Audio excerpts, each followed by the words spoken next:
Bien, hermanos, Dios les bendiga. Bueno, yo soy más chiquitito. Bueno, aunque me gusta moverme, pero bueno, vamos a intentar hacer una mezcla. Bien, me presento. Mi nombre es Hugo Paulini. Yo nací y me crié en Argentina, pero todos mis antepasados, todos mis abuelos nacieron en Italia. Conocí a Cristo a los 21 años. No por ninguna enfermedad, ni por nada, sino porque necesitaba un sentido para mi vida. Y así me entregué a Cristo a los 21, pero ya a los 22 años, un año, 2 años después, yo ya estaba predicando en la iglesia, por la radio, me acuerdo, de mi pueblo, y pocos años después,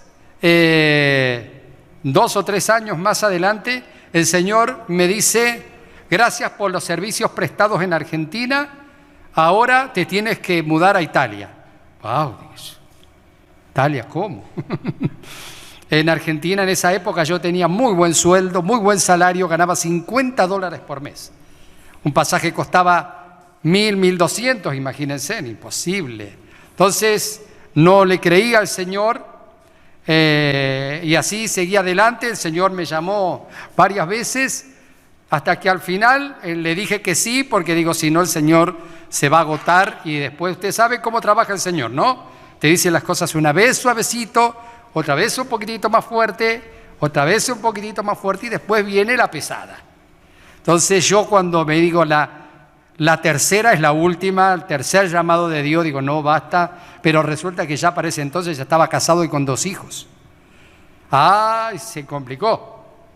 De repente, la empresa donde yo estaba trabajando cerró y me indemnizó con 20 sueldos. Todo el dinero que necesitaba para comprarme el pasaje para venir para Italia. Y cuando fui corriendo a comprarme el pasaje, el Señor me dice: no, los 40 días se te transformaron en 40 años, hermano. Hubiese sido cuando era soltero, era una cosa. Ahora el camino, vas a llegar, pero el camino es otro, un poquitito más largo. Así que, bueno, ahí decidimos empezar el camino, y fueron 2 o 3 años más hasta que nos unimos a la gente de JCUM en Argentina, y allí empezamos a servir al Señor varias veces, varios años, 30. Todavía estamos sirviendo en JCUM después de 30 años, y bueno, servimos en JCUM Argentina muchos años, entonces 2 años en JCUM en Inglaterra, 2 años y medio, 1 año en Italia, y después volvimos para Argentina, y ahora mi ministerio consiste en buscar obreros latinoamericanos para animarlos y encaminarlos hacia Europa.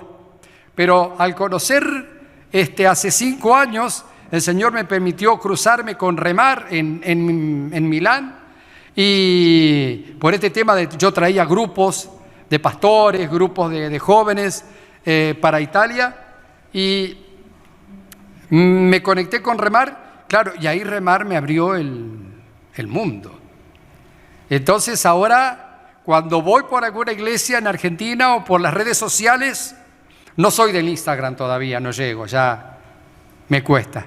Llego al Facebook y ahí paré.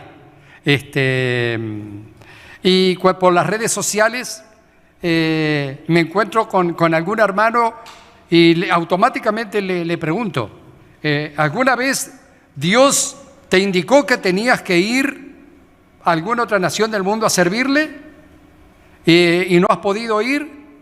Entonces la persona me dice, la mayoría dice que no, pero cada tanto encuentro alguno que me dice que sí, y le digo, bueno, prepárate las valijas, porque con Remar puedo llegar rápidamente a muchas partes del mundo. Y si no es el país exacto donde el Señor te está llamando, seguramente es un país muy cercano. Así que bueno, en ese ministerio estoy sirviendo, y mi esposa diferente. Estela, que está sentada allí adelante, ella ya desde que yo la conocí, ella se dedicaba a dibujar.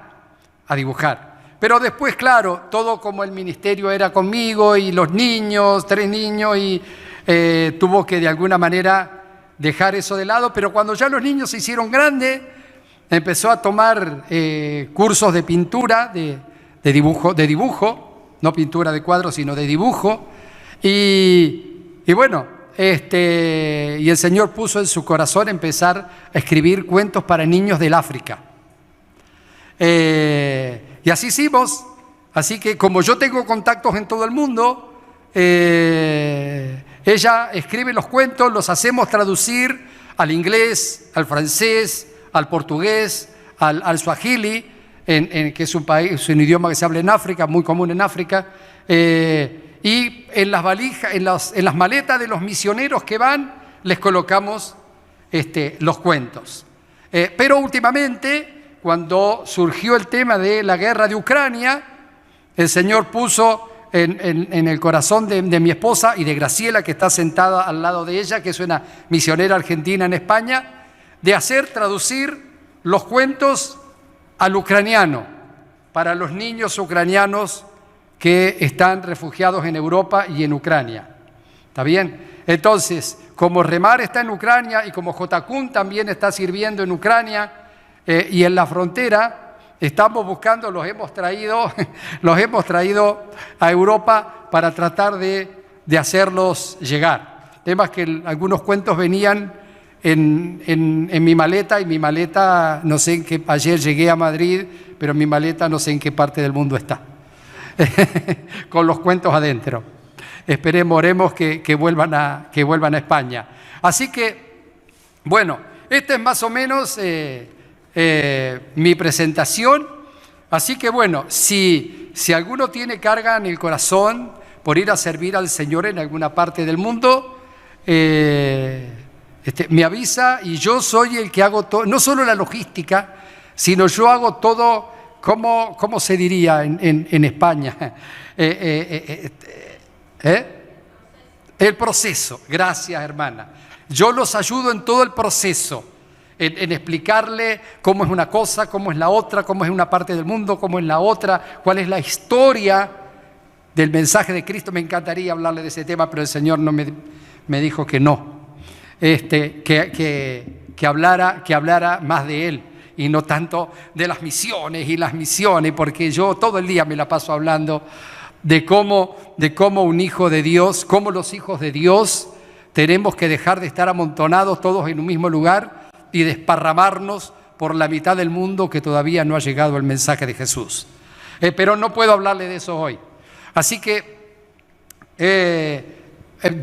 tengo que sacar esto porque tengo un problema muy grande en la vista. Mi visión es muy corta. Gracias a Dios veo.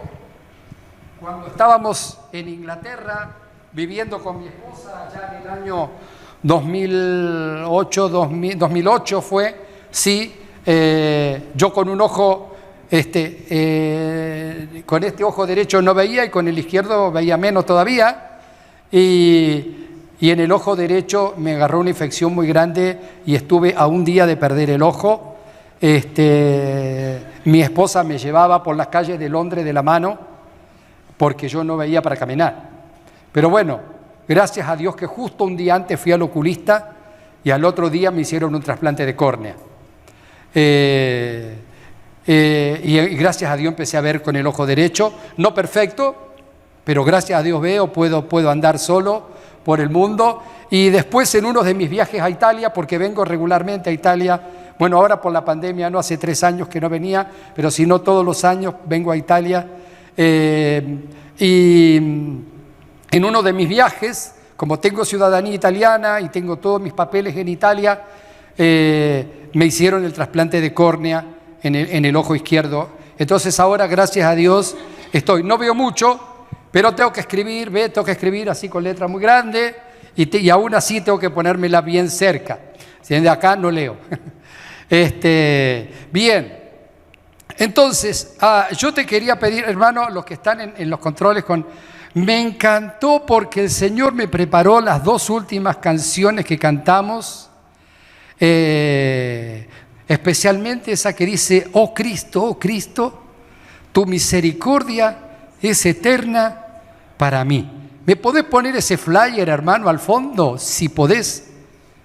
Él le dice, oh Cristo, tu misericordia es eterna para mí. Porque el Señor lo preparó, porque el Señor, claro, usted sabe cómo funciona el Señor, ¿no? Que maneja todos los hilos, ¿no? O sea, yo preparaba el mensaje en Argentina y el Señor preparaba la alabanza que se iba a cantar hoy. Pero bueno, el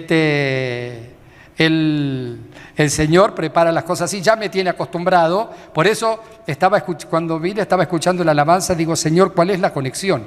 Uy, no tuve que pensar demasiado porque, bien, entonces, bien, buenísimo, oh Cristo, gracias, ya vamos a llegar. Pero ahora, hermano, colócame Génesis 1:1. Perdón, los voy a hacer trabajar a los chicos, sí. Y claro, vienen y me dicen, dime todos los versículos bíblicos que vas a compartir. Tengo 20, digo. Sí, me gusta, mire, todo el mensaje está todo escrito, ¿ven? Está todo tipeado, con letras bien grandes, ustedes la pueden ver desde ahí. Yo apenas si la puedo ver desde acá. Pero bueno, en Génesis 1:1 dice, en el principio creó Dios los cielos y la tierra. ¿Está bien? O sea que, lógicamente hay muchas posiciones en la ciencia y qué sé yo, qué sé cuánto.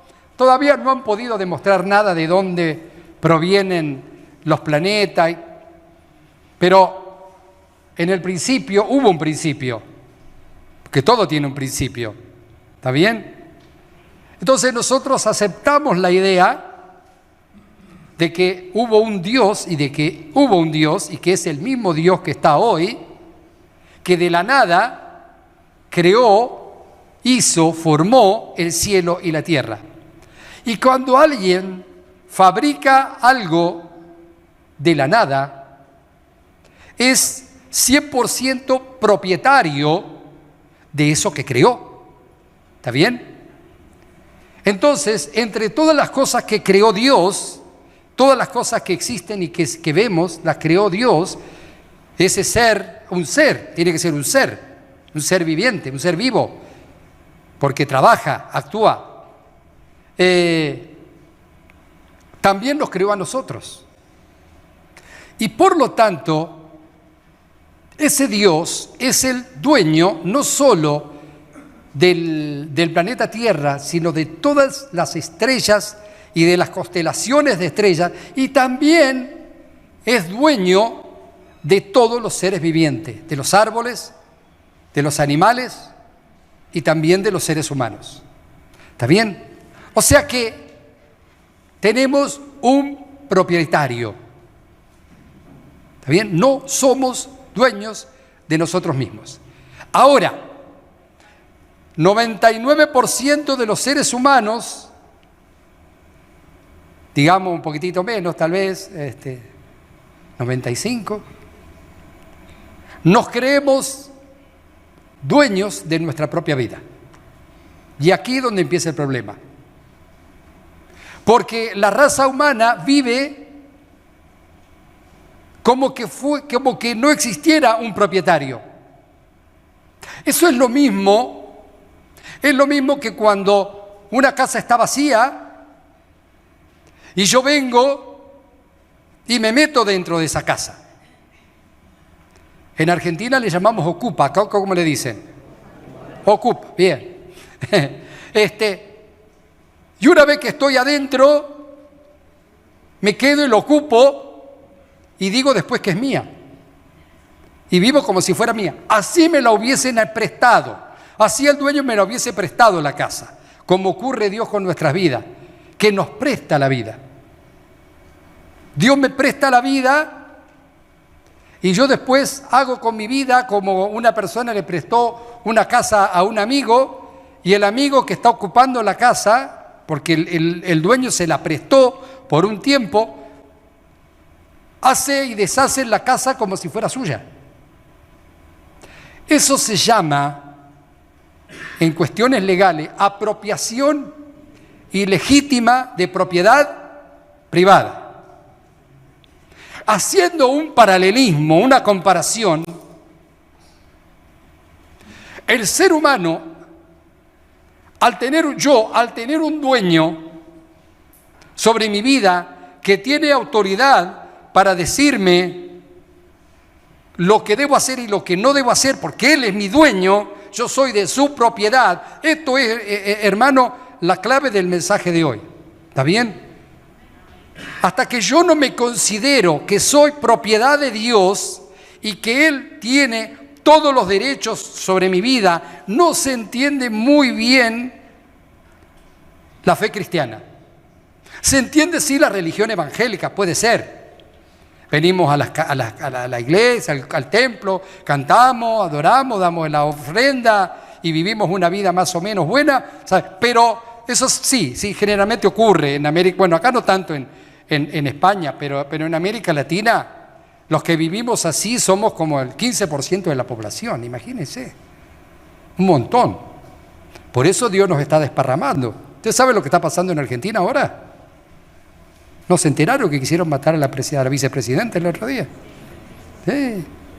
Y de todos los líos que tenemos con el gobierno y con la economía, somos uno de los países con la inflación más grande, más alta del mundo. Tenemos el orgullo, tenemos el río más grande, la calle más ancha y la inflación más grande del mundo.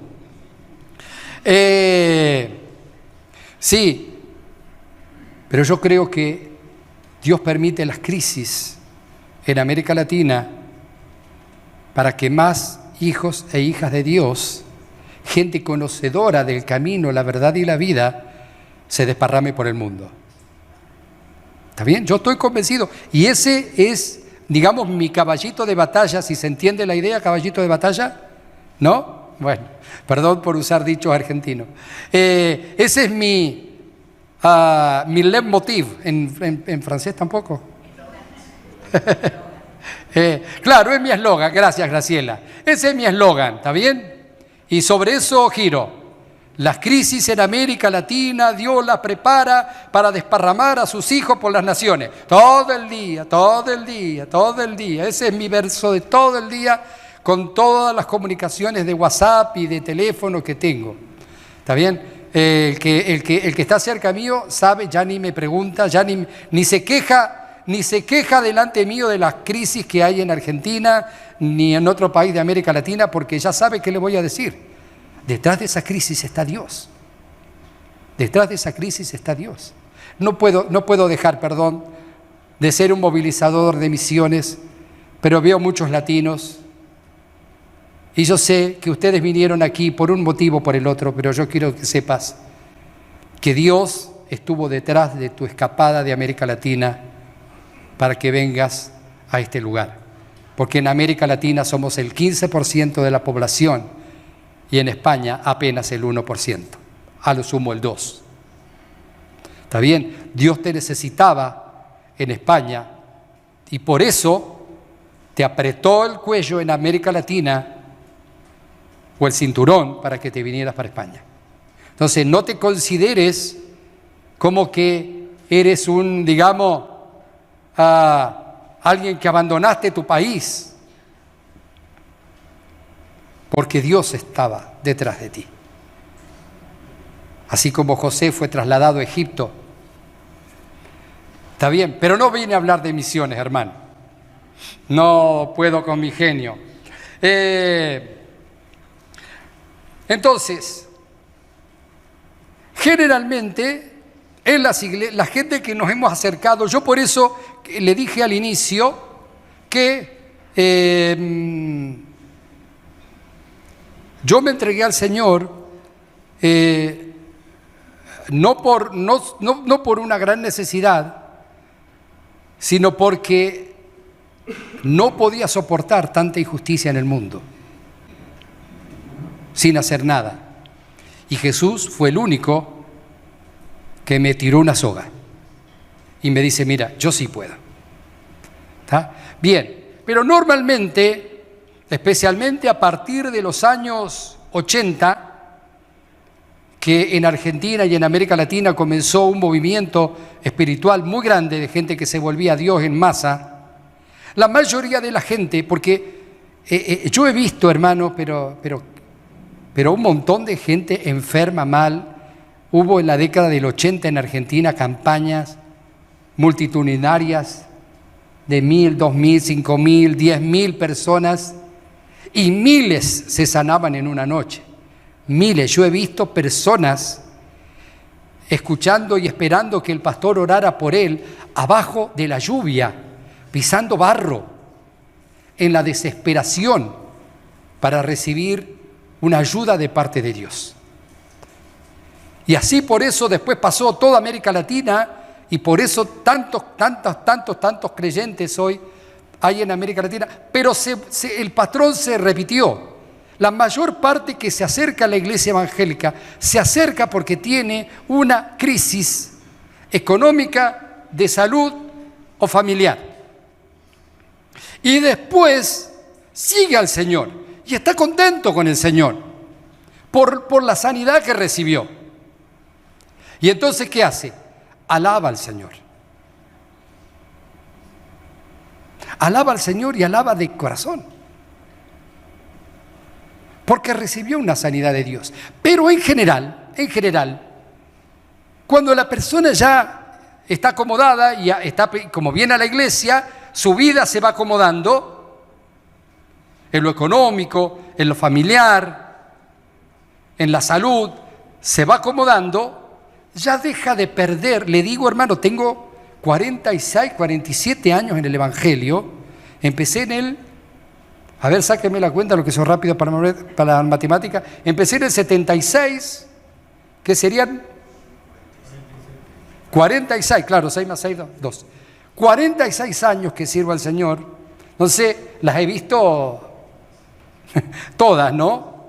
Pero en general, he visto que la gente después de un tiempo, no todos, gracias a Dios no todos, pero en un gran porcentaje, después de haber recibido la salud y la ayuda de Dios y demás, pierde ese fuego del agradecimiento. Y decimos que perdió ¿el qué? El primer amor. Y este es un tema, así que si tú has perdido el primer amor, no te preocupes, pues sí, preocúpate. Pero la mayoría es como tú, no creas que eres el único, ¿no?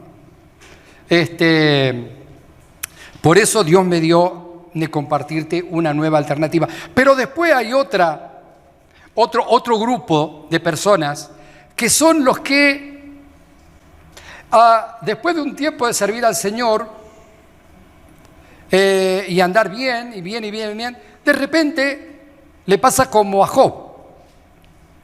Primero Dios le dio todo y en pocos días, ¿qué hizo Dios? Le sacó todo. Y de ser un hombre rico, con muchos hijos y muy respetado en el lugar en donde estaba, gracias a que él era un seguidor de Dios, de repente, por X motivos que está detrás de escena, no puedo, si no, no terminaríamos nunca, pero sí Dios estuvo en las negociaciones. Y de repente, este Job, un hombre tan bueno, la mejor persona del mundo, dice que era, en ese entonces, no había otro como él, varón recto, temeroso de Dios y apartado del mal. ¡Wow!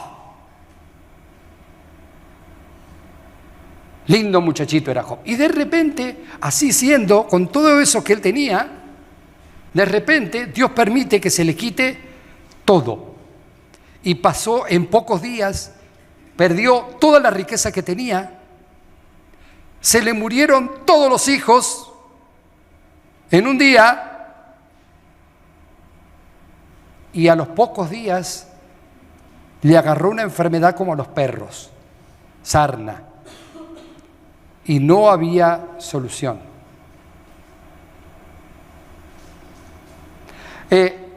Entonces, ahora, le digo que ese mismo Dios que estaba en esa época de Job, es el mismo Dios que está acá. O sea, la personalidad de ese Dios, porque Dios es un ser viviente que tiene una personalidad, tiene una escala de valores y tiene estrategias para tratar con nosotros. Ese mismo Dios que le dio todo, le permitió perderlo todo. Y es aquí donde se acerca la esposa tan querida y le dice: ¿y todavía crees en Dios? Pero maldice a Dios y muérete de una vez por todas. Y él dijo: has hablado como si fueras, no le dijo eres una necia, léalo. ¿Qué le dijo? Has hablado como si fueras una mujer necia. ¿Recibiremos de Dios las cosas que nos gustan y no las que no nos gustan? Y dice, Reina Valera, dice, y no le atribuyó a Dios despropósito alguno. ¿Está bien? Es Reina Valera por ahí un poco complicado para traducir, pero en el idioma nuestro, ¿qué sería? No le echó la culpa de nada a Dios. Y es más, el versículo dice, leyéndolo al revés, seguramente Dios tiene un propósito para esto que me permitió y que yo no lo sé. Eso es justamente un adorador. Ahora, esto no es lo más común. Cuando un hermano que sirve al Señor lo pierde todo, es muy difícil que pueda seguir alabando y adorando a Dios. Esta es una prueba muy difícil, no es para todos, Dios no se la permite a todos, pero quien sale aprobado de esta prueba realmente se transforma en un verdadero adorador, alguien a quien el diablo no puede tocar. ¿Está bien? Entonces, a este punto uno tiene que tratar de llegar. No seguir al Señor por lo que me da, mucho menos para que me dé más. Ni solamente siquiera por agradecido por lo que ya me dio, lo cual está bien. Todo tipo de agradecimiento está bien y Dios lo recibe. Pero el agradecimiento que Dios más aprueba es aquel que, aunque Dios no le haya dado nada, la persona sigue agradecida a Dios por lo que Dios es. Mire, le voy a contar una historia, no la tenía programada y esto me va a cortar el mensaje. Conocí una vez, evangelizando por las casas, en una casa un chico de 12 años. Había quedado paralítico de chiquitito, la madre era prostituta con un montón de hijos, lo abandonó, una hermana lo recogió y lo crió. Eso pasó cuando tenía 8 o 9 años. Yo lo conocí cuando tenía 13. Imagínense, la cabeza era normal, pero el cuerpo eran unos huesitos chiquititos así y no podía ni mover los brazos ni las piernas, nada. Era como un muñeco, una cosa así. Pero en la mente la tenía bien. Entonces le hablamos del Señor y él entregó su vida al Señor.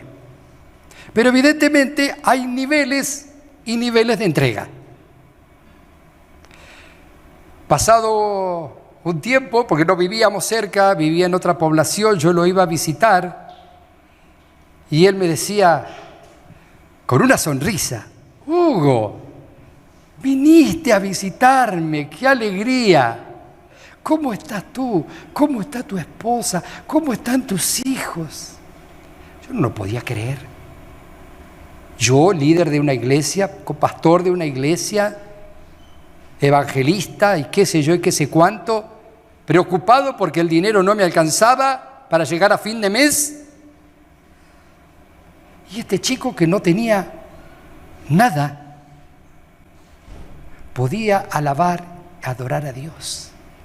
Porque después él me pedía, vamos a leer la Biblia, vamos a cantar al Señor. Entonces yo evidentemente, ese ejemplo me quedó en mi mente, Héctor,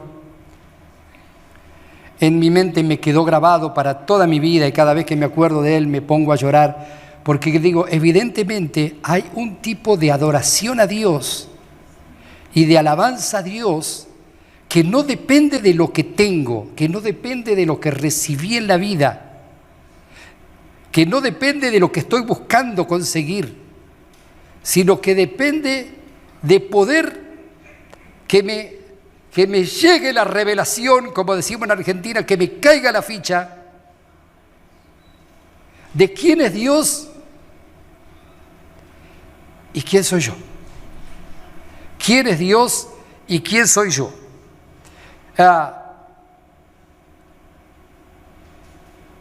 Hermano, podemos ver para saltar Génesis 2:16, por favor. Es el que sigue, no el que sigue directamente, el otro.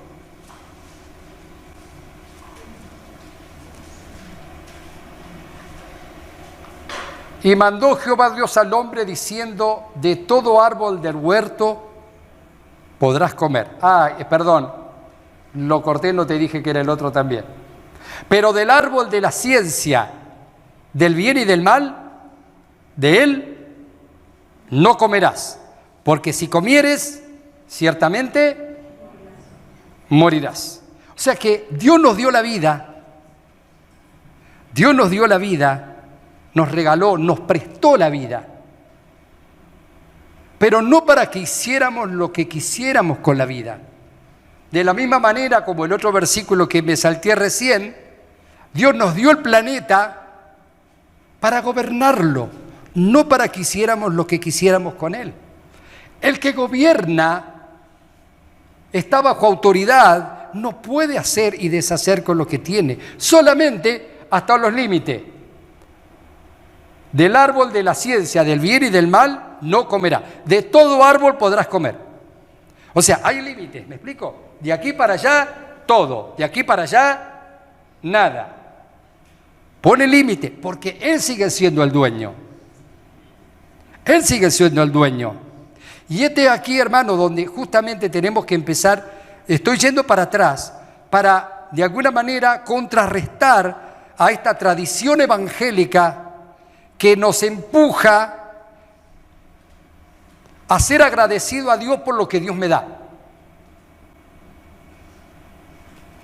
Y no por quien Dios es. A ese punto, hermano, tenés que llegar. ¿Está bien? Ese es el punto, ese es el objetivo.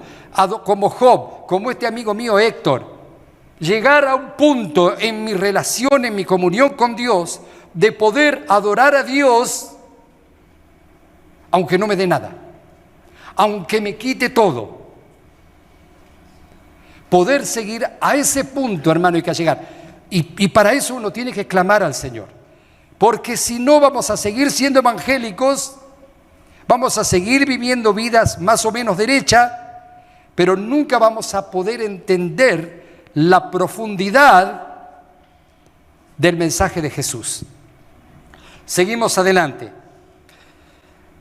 Ahora, volvemos, hermano, colocame, oh Cristo, la foto del inicio. Bien, fíjense que dice, oh Cristo, tu misericordia es eterna para mí. Entonces, yo doy muchas vueltas alrededor de la palabra misericordia. La repito muchas veces y a todo el mundo le hago el mismo discurso. Mire la palabra misericordia. La palabra misericordia está formada por dos vocablos. Es como juntar la palabra miseria y corazón. ¿Está bien? Miseria y corazón. Cordia viene de corazón. Y miser viene de miseria. Significa que es el corazón de Dios puesto al lado de mi miseria humana. Entonces, el hecho de que Dios tenga misericordia conmigo significa que Él, a pesar de ver y de saber y de conocer que yo soy un miserable, a pesar de saberlo y de conocerme, porque me conoce de pe a pa, de pie a cabeza, Él pone su corazón al lado de mi miseria humana. Él sabe que soy un miserable. Ahora, Él dice, y así como yo soy misericordioso con ustedes, ustedes sean también como misericordiosos con los demás. O sea, pongan el corazón de ustedes al lado de la miseria de los otros. Y eso es lo que hacemos justamente, hermano, cuando llevamos el mensaje de Jesús, cuando damos de nuestras ofrendas con comida y ayudamos a los demás. Eso estamos trabajando bastante bien, los evangélicos, de que nos nace la misericordia y de poner nuestro corazón al lado del otro que está sufriendo, de la miseria del otro. Pero se nos hace difícil ver nuestra miseria delante de Dios. Y como no nos cae la revelación de que soy un miserable delante de Dios, mi corazón no puede arder de agradecimiento. No agradezco a Dios o agradezco poco a Dios porque no tengo mucho que agradecer a Dios. Yo le agradezco a Dios que Él me hizo que lo conociera, que me mostrara su camino y que me diera la Biblia. Y, Señor, gracias por los servicios prestados. Algún día nos volveremos a ver. Pero mientras tanto, yo ahora camino solito. Esto es más o menos, en general, lo que yo puedo ver que es lo que está sucediendo.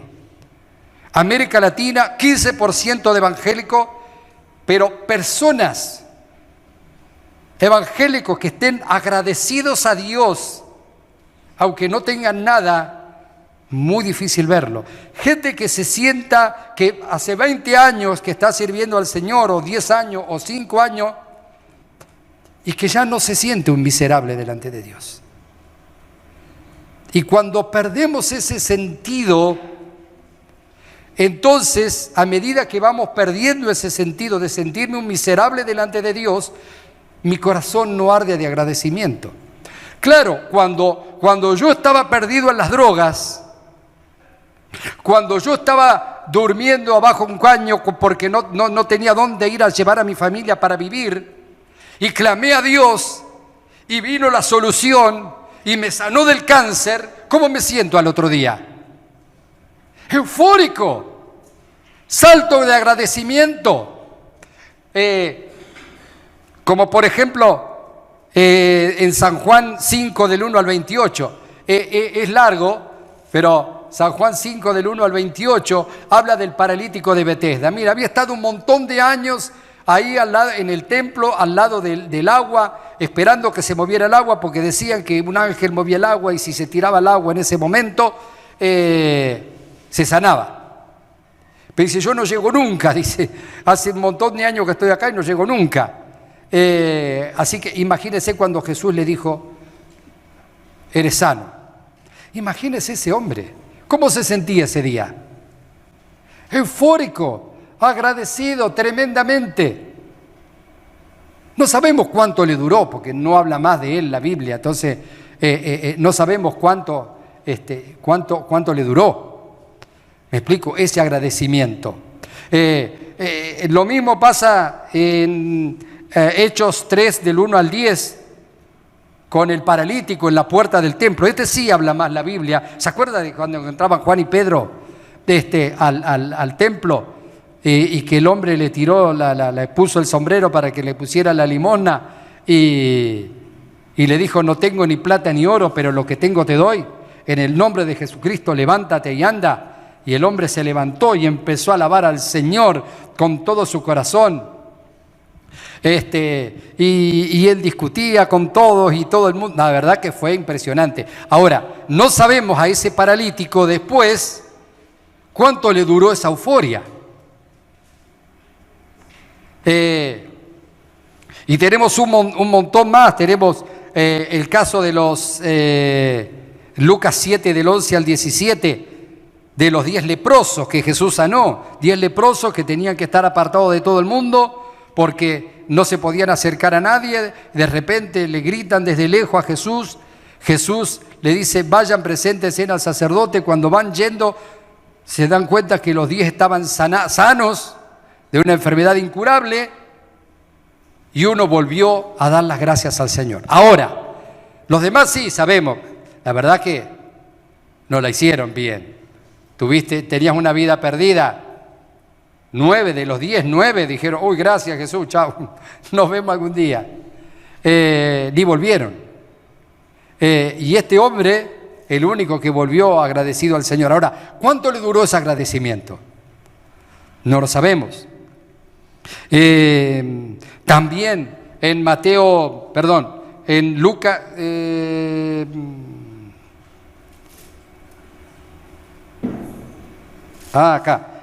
Lucas 7, del 11 al 17 era de la viuda de Naín. Lucas 7, del 11 al 17 es la viuda de Naín, que era una mujer viuda. Imagínense, en esa época las mujeres no trabajaban. Una mujer viuda tenía el único hijo, su única esperanza que la mantuviera, y de repente el hijo muere. Jesús pasa por al lado del cadáver y sana a ese muchacho. Imagínense esa madre, qué agradecido estuvo. Ahora, no sé cuánto le duró ese agradecimiento, porque no puedo decir que sí, que no, porque la Biblia no habla más del tema. Igual que de la multiplicación de los panes y peces. En Mateo 14, del 13 al 21, había una multitud de gente y Jesús le dijo: denle de comer. Dice: ¿cómo le vamos a dar de comer, Señor? Tenemos solamente unos pancitos, unos pescaditos. ¿Qué le vamos a dar de comer a tantos? Y Jesús le dijo: no entendieron nada. Bueno, no importa, dijo Jesús, no importa. Dígale que se sienten. Y ahí el Señor hizo milagros. Imagínense la gente, lo agradecida que estaba allá, y no era un sano, eran miles los que habían comido. De la nada, todos lo vieron. Y todos estaban agradecidos. Ahora, escúcheme, cuando a Jesús lo crucificaron, ¿cuántos quedaron? Que estaban ahí al lado de Jesús, que se animaron después de ver el milagro. ¿Cuántos quedaron agradecidos y siguieron a la par de Jesús? 4 o 5. ¿Está bien? Entonces, el hecho de haber recibido milagros de parte de Dios es lindo y bueno, como un empujón para iniciar la carrera. Y después paso por la prueba de que Dios, el mismo Dios que me dio, el mismo Dios me lo quita.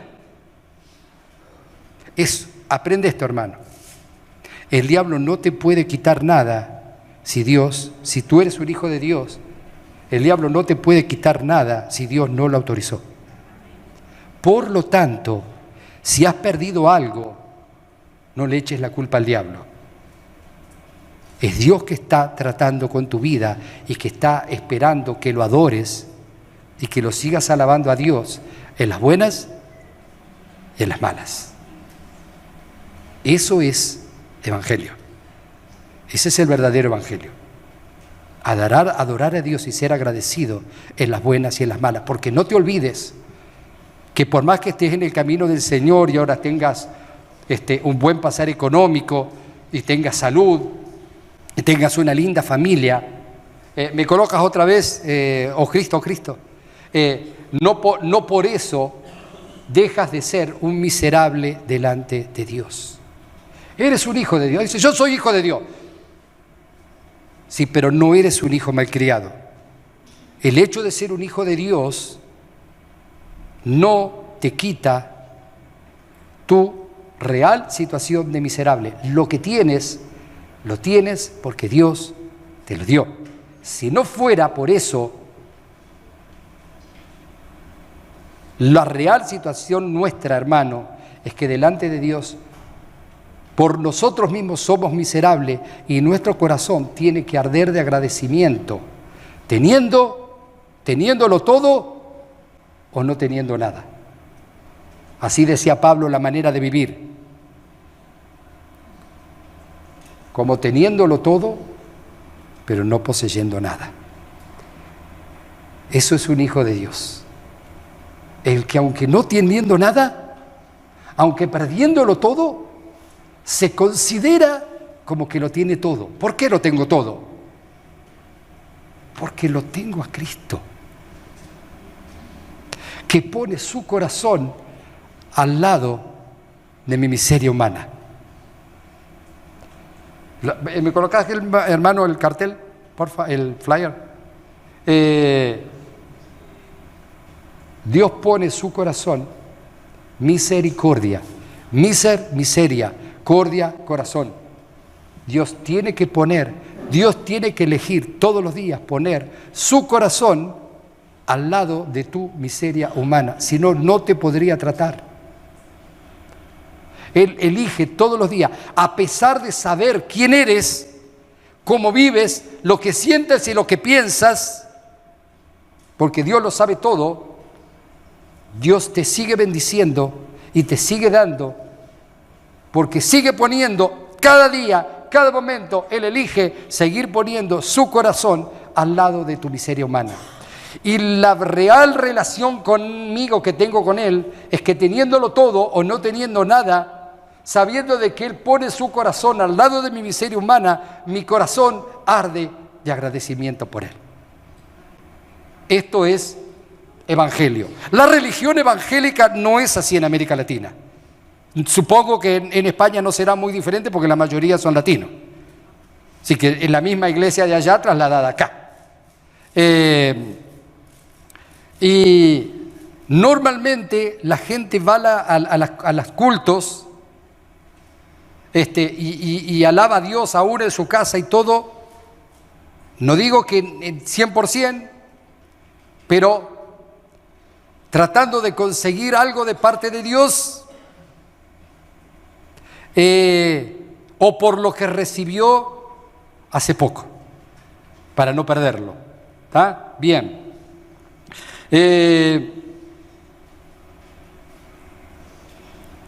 Tenemos el caso también, por ejemplo, que no lo coloqué aquí en Génesis. ¿Se acuerdan de José? José de Egipto, ¿se acuerdan de él? Me olvidé de colocar el versículo.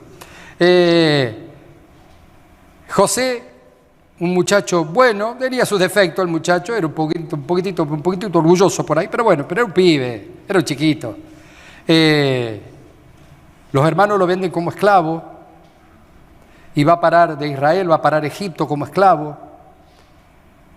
Y de siendo esclavo, por los dones que tenía de parte de Dios, termina siendo la mano derecha de un empresario muy importante. Después lo traicionan y lo pierde todo otra vez. Primero era el hijo preferido de su padre y lo perdió todo y pasó a ser un esclavo. Después, por sus dones, pasó a ser la mano derecha de un gran empresario y de repente lo pierde todo.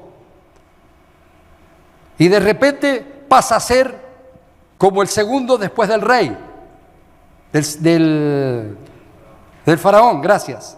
El segundo después de faraón. ¿Me explico? Dios te da todo y te quita todo. Acordate las palabras de Job. Dios dio y Dios quitó. Bendito sea el nombre de Dios. No sigo a Dios por lo que tengo, o para tener más, o para tener algo que no tengo. Yo sirvo a Dios porque Él puso su corazón al lado de mi miseria humana. Miser, miseria, cordia, corazón.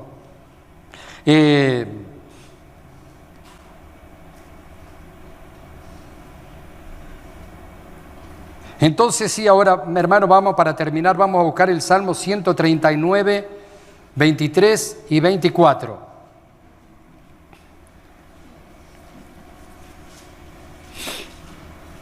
Hay tiempo para el hermano que toca la guitarra cantar esta canción, O Cristo, Cristo.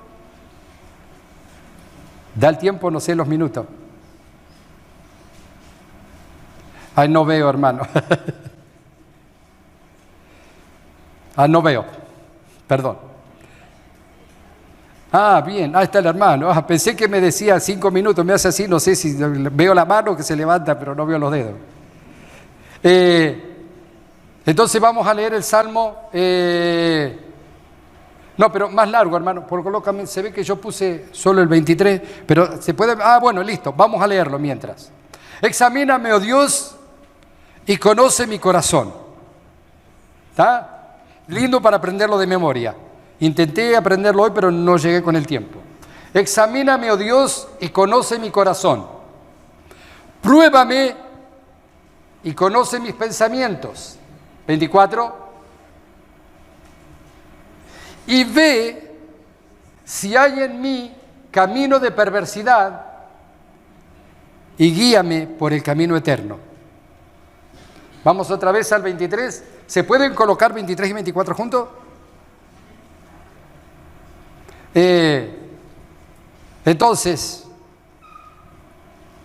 examíname, oh Dios, y conoce mi corazón.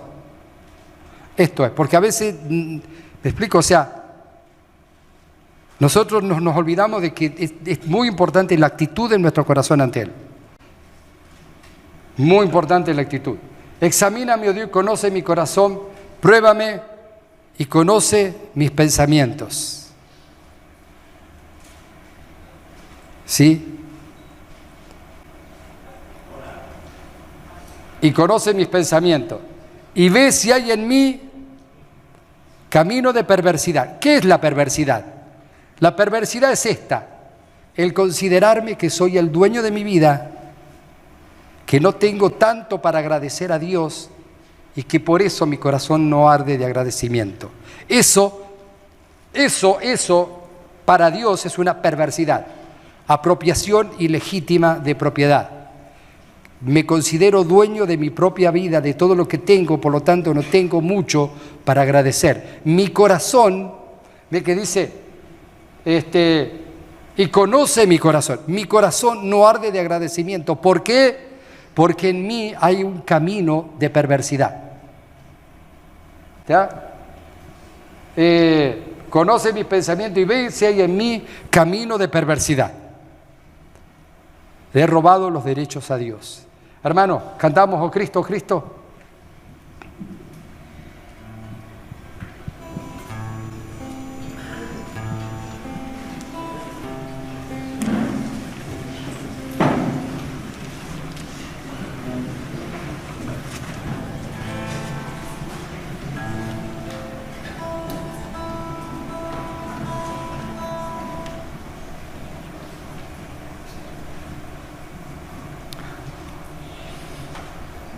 Bueno, ¿ya estás, hermano?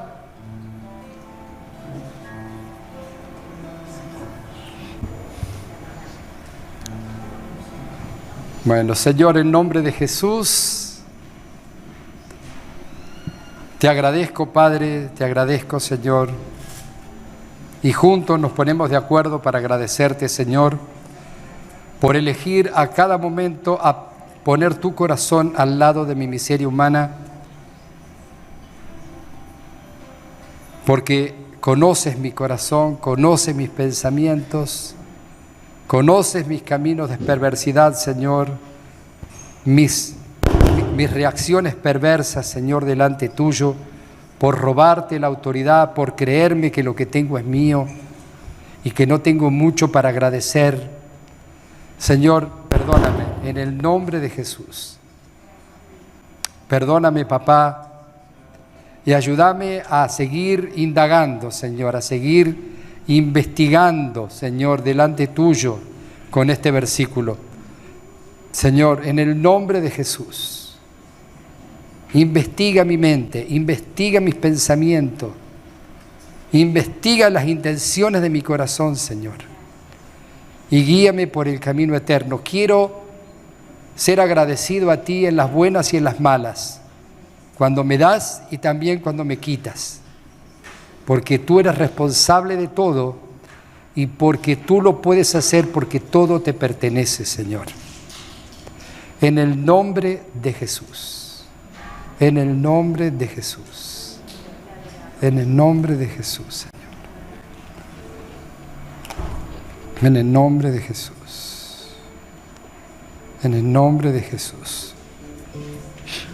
Seguí orando, hermano, ya que hasta que terminen de ajustar la parte técnica, Dios nos da este tiempo para que lo digas esto al Señor en tu pensamiento, en tu corazón. Con los ojos abiertos, con los ojos cerrados, con la boca, pero también con el pensamiento, decirle al Señor: Señor, conoce mis pensamientos. Investiga, Señor, la intención de mi corazón, Señor. Ayúdame, Señor, a entender lo frágil que soy, Señor. Y guíame por el camino eterno, Señor. Quiero estar agradecido a Dios, a ti, Señor, cuando tengo y cuando no tengo, cuando me das y cuando me quitas.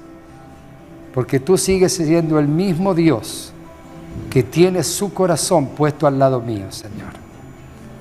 A pesar de saber quién soy y lo que soy, a pesar de saber lo que pienso y lo que siento, elegís poner tu corazón al lado de mi miseria humana. Tu misericordia, Señor.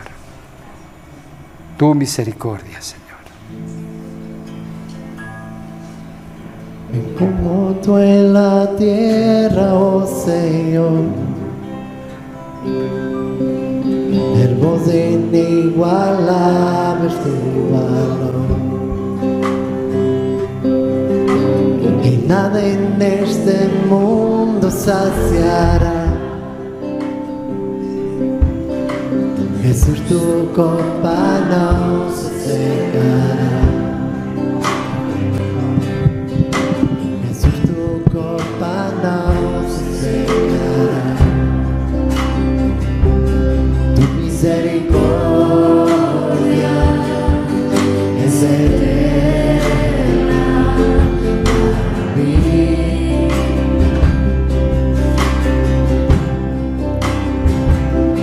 Tu misericordia es eterna para mí.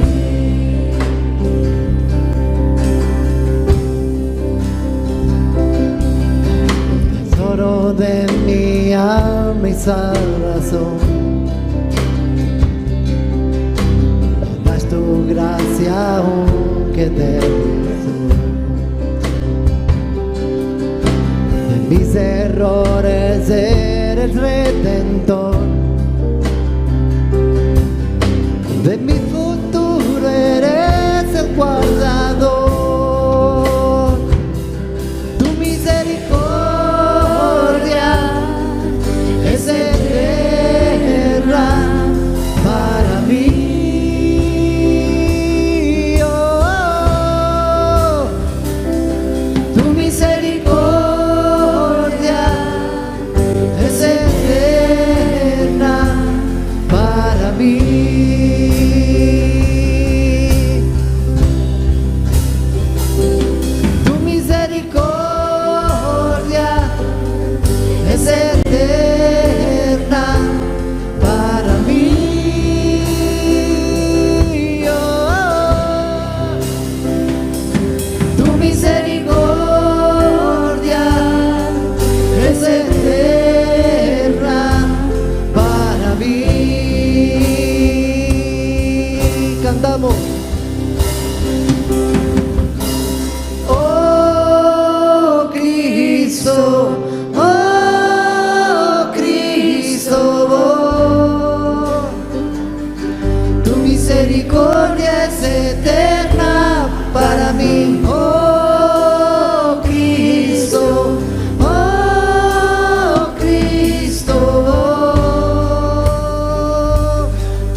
tenga vida esperaré.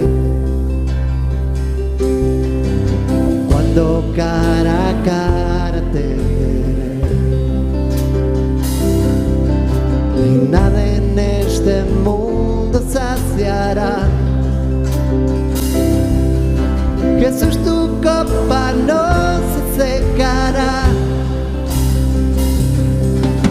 Jesús, tu copa no se secará. Tu misericordia es eterna para mí. Oh, oh. Tu misericordia es eterna para mí.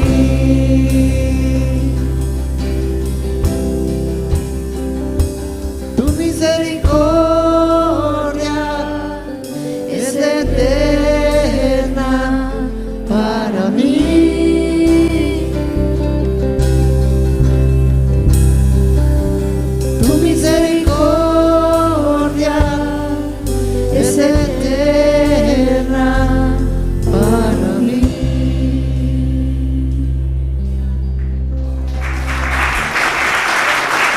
Gloria a Dios.